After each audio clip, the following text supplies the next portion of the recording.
Xabaringiz bor, mamlakatimiz bo'ylab o'tgan vaqt davomida kontrafaktsiz oy o'tkazildi. Uning doirasida respublika bo'ylab kontrafakt mahsulotlar savdosiga qarshi samarali kurashishda bojxona xizmati organlari ham faol ishtirok etdi.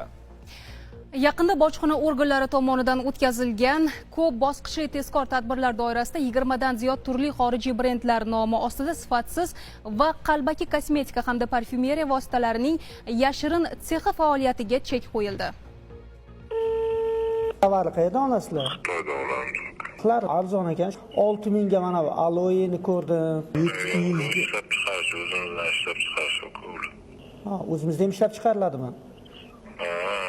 Buni sertifikatimi, sifatini tasdiqlaydigan hujjat bormi desa, shunaqa nimadir bormi hujjatlar?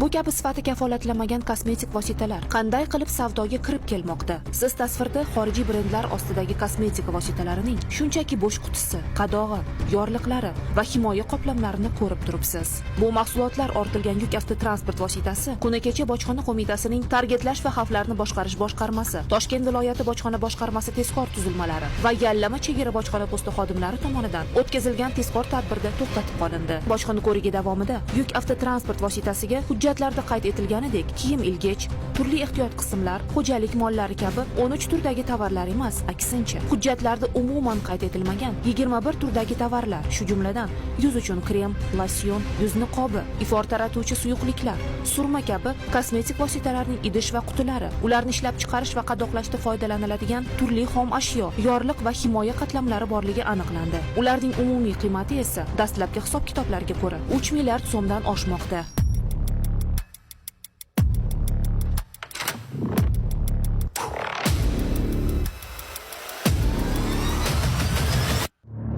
Sodda qilib aytganda, ushbu qadoqlarda mahsulot xorijda ishlab chiqarilganiga doir ma'lumotlar yozilgan bo'lsa-da, aslida esa mazkur soxta, qalbaki kosmetika vositalari keyinchalik ichki hududdagi biron yashirin yoki qo'lbola sexlarda tayyorlanib, qadoqlanishidan dalolat beradi. Bojxona qo'mitasining tezkor tuzilmalari tomonidan huquqni muhofaza qiluvchi boshqa organlar bilan hamkorlikda tezkor tadbir davom ettirilib, ushbu tovarlar yetkazilishi nazarda tutilgan manzil aniqlandi. Natijada Bo'ka tumanidagi omborlardan birida xorijiy brendlar nomi ostidagi kosmetika va parfyumeriya vositalarining qalbaki nusxalarini ishlab chiqaruvchi yashirin sex faoliyati fosh qilindi.